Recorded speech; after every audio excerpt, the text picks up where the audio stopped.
I'm going to be very deliberately vague with regard to the specifics about this phone conversation and who it was I had it with. One thing I'll say is this person works in a media organization.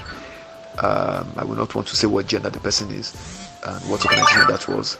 But what matters is that I communicated with the person some while back, and that I mean by through WhatsApp. And then today I made a call to the individual, and I was just trying. You see, the thing is, it's been a while, so I didn't even know if the person recalled my number, because as most of you who know that I use a different WhatsApp number from the number I use for my phone calls. I have a bit of a private WhatsApp number, so I knew it was possible this person might not remember me. But what I wanted to verify was whether or not what the same person was handling the device, because I've had instances when I called some organizations and the person I spoke with before had either retired or left or been moved, and so the person I was speaking would say, no, sorry, I've just moved into this office, this is an official phone line, and so I don't know what you're talking about, and that kind of thing. So I would have to reintroduce myself and then that kind of thing. So that was the situation. I was trying to verify that this individual I was speaking was the same person I had spoken with before, because even the WhatsApp profile the person used didn't have a personal photograph on it. Had some kind of religious photograph, so it was difficult for me to place who it was, and I needed to at least establish I was talking to the same person in order to be able to bring up the stuff I wanted to say based on previous messages that I shared with the person.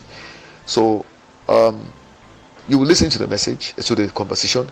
I'll let you listen to the whole thing without interruption, and then I'll come back and I'll just make a few comments why I think I felt it was necessary to just kind of just feature this conversation, because I think it says a lot sometimes. So just listen to it, please. Hello, good morning. Yeah, good morning. Yes, I called you some time ago. You work on news? Yes. Okay. There was a paper I read in which you did a report on domestic violence. Is that correct? What paper is that? No, I mean, you wrote an article on domestic violence in news, the report. Can you send the link of the article? No, I'm trying to remember. That's how I got this number. It has to do with domestic violence. That's how I copied this number. Because I labeled it. Okay. There was a news item I saw, and the number on it for that report, the phone number I linked to it was this number. So I put news DV. So I'm just trying to try and catch up on whether or not I'm correct. If you didn't do any write-up. Okay, what do you want now? So I just wanted you to confirm if you did a write-up on domestic violence.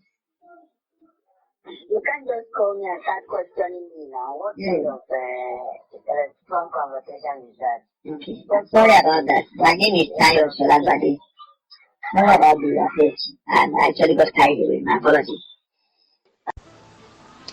So you've listened to it, and you will agree with me that I didn't start well. That's clear. That's not even the way I start. So definitely in terms of phone etiquette, definitely. After this individual eventually went on, I sent an SMS after this. The person cut off the call, ended the call abruptly, like you see it on the screen. Why are you so hostile? Even after I apologized for starting wrongly, you didn't know why I called. If indeed you are a journalist, your action was very unprofessional. Hopefully the memory will not haunt you in future. Now, the reason why I added that last sentence was because of the reason why I called this individual, given the last interaction we had, which the person may not have remembered. But the thing is, at any point in time, you don't know who you're relating, you don't know what opportunities may come your way, and then you choose to, even if the person is insultive, you can handle it with grace. So then the person replies me and says, if you're serious, why not say what you want rather than rigmarole and try raining abuse on me? This is the statement that made me decide I would do this video. So that's why I've changed the voices. I don't have a problem with anybody getting angry. People are under a lot of pressure today, and I do know that this job, generally, the theme of domestic violence is subjecting people to a lot of mental health stress. So I do know that, in fact, I do believe many organizations will need to kind of engage some psychotherapists to help their employees, because reporting on these issues, interacting with people who are themselves in need of therapy, who have been victims of abuse or who are the perpetrators of abuse, could introduce dimensions of stress to you yourself and give you mental health issues. So I mean, I'm speaking from personal experience. I cannot claim not to have had the trauma visited on me, even by people who are supposed to be support providers. They've hammered me very well with secondary abuse. I just, as I tell them, I deflect it. But this one shocked me because the individual was saying I tried to rain abuse this. That's the one that made me decide I was going to actually do this video, because I wanted to put this video on record, or this phone conversation on record, even though it's with modified voices, because there is no instance in that entire conversation where I was even insultive, talk more being trying to rain abuses. I mean, come on, man, that's like making a mountain out of a molehill. So definitely this individual was having some noise, subconsciously affecting what was being said by me. Then the person went ahead to say that in the SMS that as you can see, if I check where you are still a boy as your conduct has shown, I don't know what that's supposed to mean. I'm 52 years old and I do know I'm not a boy. Okay. Then he said, the person said, if you have phone ethics, you would have known that you don't bump into my space to start interrogating me as if I stole something from you without simple courtesies. As you recall, I definitely was at fault there. Very unlike me, I don't do that. And I immediately apologized, and I did quickly introduce myself, and then I said my apologies again. And before I continue, this individual ended the call. So this whole aspect of the courtesy, I had addressed that, and I don't know why it wasn't. Well, we all have our different temperaments. Then the person said, I'm a very busy person and several calls waiting. If you must know, I'm a journalist through and through, and nobody will tolerate people like you who bump into them to hide information and start getting them. Okay. I can imagine there's a lot of sensitivity around the subject of domestic violence. People also get harassed. Some of the perpetrators try to intimidate the journalists and all that. I do know. However, I think one has to maintain control. It's not easy, but one has to exercise restraint. I keep talking about restraint a lot. Some people want to lecture everybody, and yet they themselves cannot exercise restraint. I have had to interact with different kinds of people, and I've seen that it's one thing for people to pontificate. They can lecture very well, but in their private and personal lives, they are not able to practice most of.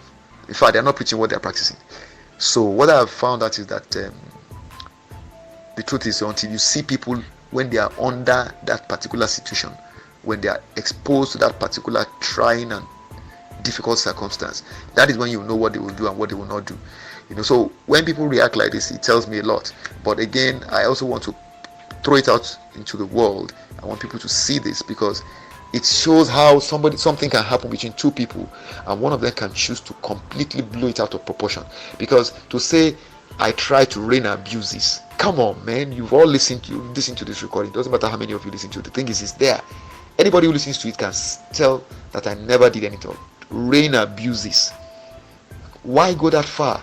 Okay, I wasn't polite. I didn't apply courtesy, the normal phone etiquette. True, I was just distracted. I was just so focused, and I actually thought I could just say, I've been talking to you on WhatsApp, blah blah blah. I was hoping I would get to that, So it was just something that it was dragging. I'd been making a lot of phone calls on that day, so I wasn't my full self. But there was nothing in my demeanor, nothing in my line, the way I communicated, nothing in my voice or my tone that was aggressive or designed to insult or disrespect. Nothing. If anything, I was actually apologetic. And yet, this individual was able to take what I had done and simply multiply it by God knows factor of 20 or something, and rain abuses. Come on. So anyway, I just to say that these are things that will happen. That is why sometimes I feel it's worthwhile to have all these, these applications, this little recording device, because without this recording, if this SMS were to be used, for instance, let's assume this individual to take the SMS and say, oh yeah, you know that guy, oh yeah, oh so he's the one, don't mind him, look at the day he was just trying to rain abuses on me, and people say, hey, you see the SMS I sent to him, I was trying, then I would be saying, oh no, that never happened. They say, oh, what do you mean, that's what you did? But you see, because I have the recording, much as it's for my own personal consumption, because I do use those recordings for my needs, for instance, for transcription, when I interview my clients sometimes. So because of that, I have something that enabled me to double check. Did I insult? Did I try to rain abuse? Was I rude? No. And yet, where did he get that from? Only God knows. Probably he had some issues with somebody else that called him and chose to mix me up with the person. I don't know. But thing is, sometimes you need to act in your own best interest. Be proactive. Have something with which you will kind of protect yourself, because you never know when you need it. And when you find out after some days, some weeks, some months or years, it's no longer, you can delete. But I've formed the habit of storing mine. Whenever I think it's a delicate area of interaction, I try to store records, and I think it's worthwhile to do. All right, so that I just thought I should share that. I wish you well. Cheers.